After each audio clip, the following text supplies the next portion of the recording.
Alô, alô! Tudo de bom para você. Uma saudação especial para todo mundo ligadinho aqui no LAC Cursos.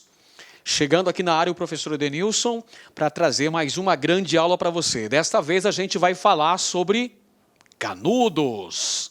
Sim, senhoras e senhores, vamos enfocar na aula de hoje este importante movimento, esta guerra que aconteceu no Brasil durante o contexto do início do período republicano. Lá na chamada República Oligárquica, que está dentro da República Velha, a primeira fase da República no Brasil. É uma importante revolta, uma das revoltas principais da República Velha. Um movimento messiânico importantíssimo que teve a liderança de Antônio Vicente Mendes Maciel, mais conhecido como Antônio Conselheiro. Certamente você já ouviu falar de Canudos. Se não ouviu falar, vem comigo, cola em mim que você brilha. Nós vamos falar sobre as principais características dessa importante movimentação política, dessa importante manifestação social que ocorreu lá no sertão da Bahia, lá próximo às margens do rio Vaza Barris, onde a população sertaneja pegou em armas para tentar fazer valer os seus direitos, o seu direito a uma condição de vida um pouco menos degradante. E teve a liderança messiânica desse beato, o Antônio Conselheiro. Então vamos lá falar agora sobre a Guerra de Canudos, sobre Canudos. Para falar sobre Canudos, pessoal, essa importante revolta que faz parte do início do contexto republicano, ali naquela fase em que estava se consolidando o regime republicano no Brasil, a gente precisa analisar que a República foi proclamada no Brasil em 1889. Então vamos lá, analisando que a proclamação da República no Brasil foi fruto de um movimento republicano que teve a liderança de setores das elites nacionais, principalmente os cafeicultores do Oeste Paulista, a chamada burguesia cafeeira, participação de alguns segmentos das camadas médias urbanas brasileiras e também de segmentos do Exército Brasileiro, segmentos bastante influenciados pela doutrina positivista. Não é à toa que na bandeira do Brasil nós temos o lema Ordem e Progresso, porque foi esse o viés que se adotou logo na proclamação da República. Pois bem, com a proclamação da República, que é o desfecho de todo esse movimento republicano que ganhou força no Brasil pós-Guerra do Paraguai, ou seja, a partir de 1870, e foi ganhando a adesão de vários setores sociais, contando com o apoio da imprensa nacional. Pois bem, o início do período republicano no Brasil, a gente tem aqui a Primeira República. Primeira República no Brasil. Essa Primeira República, senhoras e senhores, ela pode ser dividida em duas etapas. Quais sejam? A primeira etapa é chamada de República da Espada. A República da Espada é o contexto histórico em que o Brasil foi governado por militares. Os dois primeiros presidentes da República no Brasil eram militares. O Marechal Deodoro da Fonseca, nosso primeiro presidente da República, e o Marechal Floriano Peixoto, o Marechal de Ferro, o segundo presidente. Porém, depois da República da Espada, veio a República das Oligarquias, ou República Oligárquica, que é o período histórico em que tivemos o predomínio da elite cafeeira na política nacional. Tivemos, então, a República Oligárquica, que vai de 1894 até 1930, quando ocorreu a chamada Revolução de 30. Legal? Esta fase tem o predomínio da elite cafeeira. Começa com Prudente de Moraes. Prudente de Moraes foi o primeiro presidente da República Civil que o nosso país teve. E foi justamente no governo de Prudente de Moraes, primeiro presidente civil da história do Brasil, que ocorreu a Guerra de Canudos, pessoal. Beleza? Então a gente tem que ter isso em mente, que esse importante movimento rebelde que aconteceu lá no sertão da Bahia, essa revolta de cunho popular, que teve a liderança messiânica, a liderança do beato Antônio Conselheiro, está no contexto histórico da República Velha, primeira república no Brasil. Qual fase dela, professor Edenilson? A fase do início da República Oligárquica. Se formos mais específicos ainda, governo de Prudente de Moraes. Então falemos agora, senhoras e senhores, sobre a principal personagem da Guerra de Canudos, que foi Antônio Conselheiro. Quem era ele? Quem era este homem? Tido como um profeta, uma espécie de homem santo, um mensageiro da palavra, da boa palavra, o conselheiro. Quem era ele? O seu nome, aí está ele, Antônio Conselheiro, o peregrino. Aí está Antônio Conselheiro, com suas vestes, semelhante a um profeta, com o cajado na mão, com o terço no pescoço e a cruz na outra mão. Aí está o homem que proferia palavras religiosas, palavras, discursos de um cunho social bastante imponente. Um homem que vai conseguir liderar uma verdadeira legião de sertanejos, que buscando melhores condições de vida, irão segui-lo e irão formar uma comunidade no sertão da Bahia. Bem, Antônio Conselheiro, cujo nome verdadeiro era Antônio Vicente Mendes Maciel, nasceu no interior do Ceará, em Quixeramobim, e ele acabou se tornando um beato, ou uma espécie de conselheiro comunitário. Antônio Conselheiro teve várias ocupações, teve várias profissões. Ele cuidou do pequeno comércio de sua família, comércio esse que foi à falência. Ele foi caixeiro viajante, ele foi rábula. O que é rábula, professor? Rábula é uma espécie de advogado sem formação acadêmica. E Antônio Conselheiro teve uma grande desilusão amorosa em sua vida. A sua esposa acabou fugindo com um elemento da polícia, um sargento da polícia. E aí, diante dessa verdadeira desgraça que se abateu sobre a vida do nosso nobre conselheiro, ele ficou sem condição, sem coragem de encarar seus amigos, seus vizinhos, seus familiares, por causa dessa decepção amorosa. Pessoal, a gente está falando aqui de século XIX, final do século XIX. Então, naquele momento, o adultério era um tabu muito sério. Muitas vezes, a honra se lavava com sangue.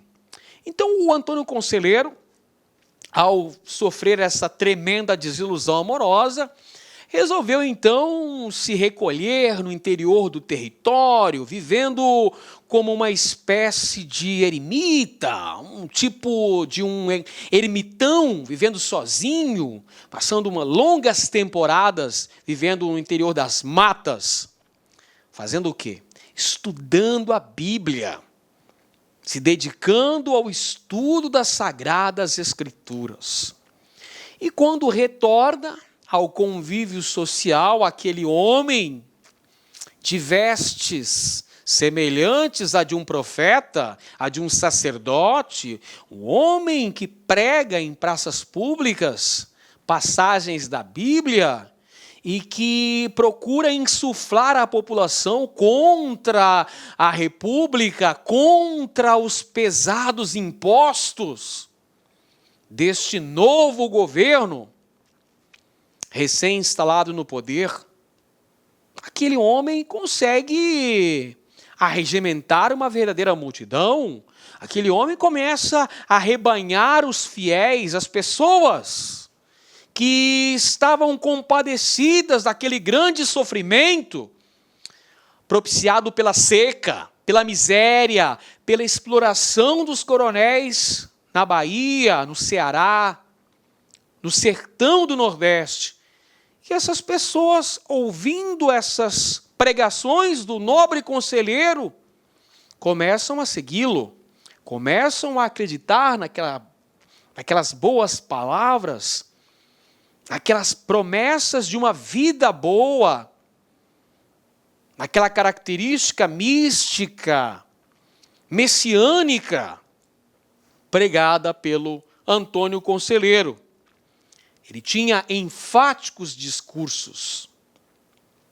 Temos que reconhecer que Antônio Conselheiro foi um grande, um brilhante orador. Conseguia usar a palavra como ninguém. Conseguia em seus discursos abordar tanto temáticas religiosas, fazer os seus sermões, como temáticas sociais.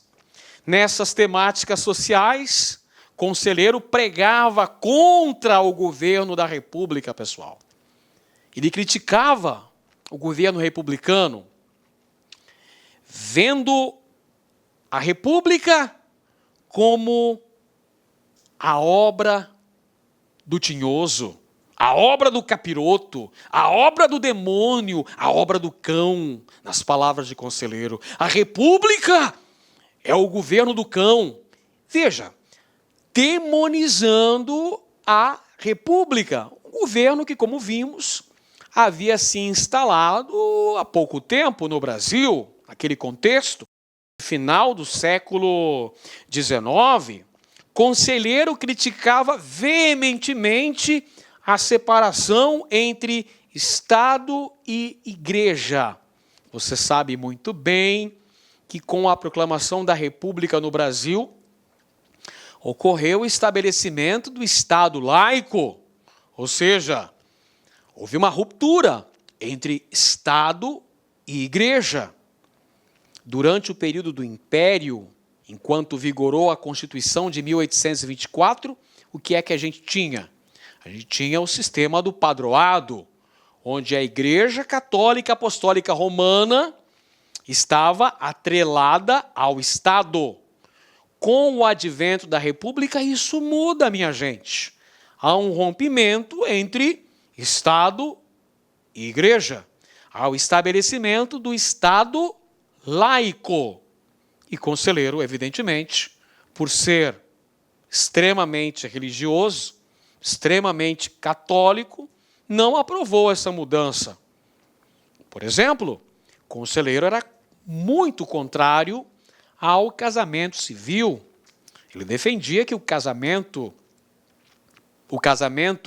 perfeito era aquele onde recebia-se as bênçãos de Deus, ou seja, o casamento religioso. E Conselheiro também era contrário aos impostos republicanos. Ele não considerava legítimo esses impostos, porque Conselheiro defendia os impostos cobrados pelo governo do cão, ou seja, o governo republicano, não são utilizados em benefício do pobre.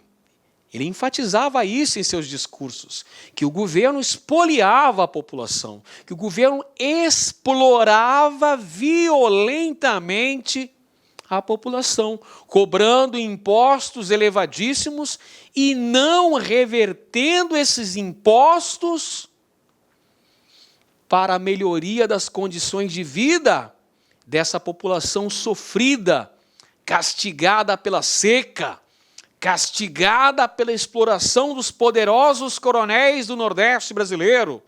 População que trabalhava de sol a sol, que mal conseguia manter-se viva, que mal conseguia manter a própria sobrevivência.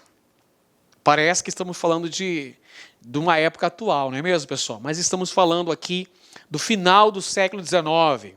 Esse era o contexto histórico, que surge essa figura messiânica, essa figura profética de Antônio Vicente Mendes Maciel, nosso amiguinho Antônio Conselheiro.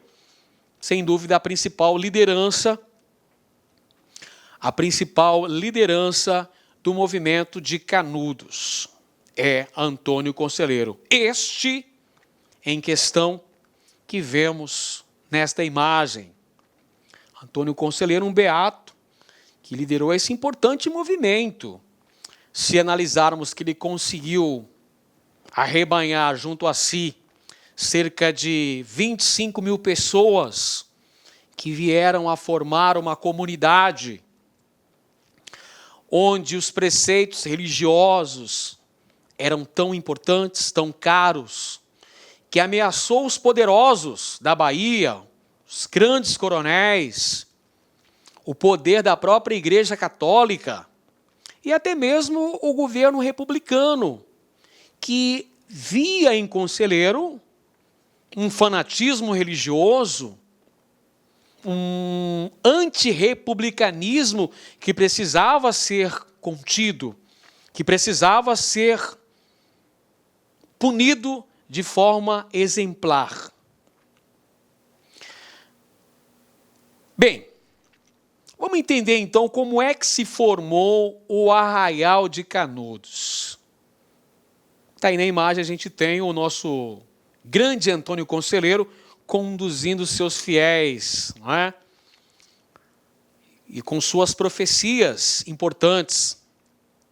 Antônio Conselheiro, que já rendeu aí essa temática, já rendeu músicas, já rendeu peças de teatro, filmes, documentários importantíssimos contando a história da Guerra de Canudos. Pois bem, a formação do Arraial de Canudos, pessoal, se deu em razão das condições socioeconômicas vivenciadas pela população sertaneja, a população do interior do Nordeste, em especial da Bahia, pessoal, do estado da Bahia, naquele contexto histórico do início do período republicano. Ora, que condições sociais eram essas, professor Edenilson? Por que o Antônio Conselheiro conseguiu reunir tanta gente em torno de suas pregações? Como é que ele conseguiu lá formar o Arraial do Belo Monte com tanta gente? A gente tem que entender, pessoal, as condições de vida que essa população sertaneja estava submetida.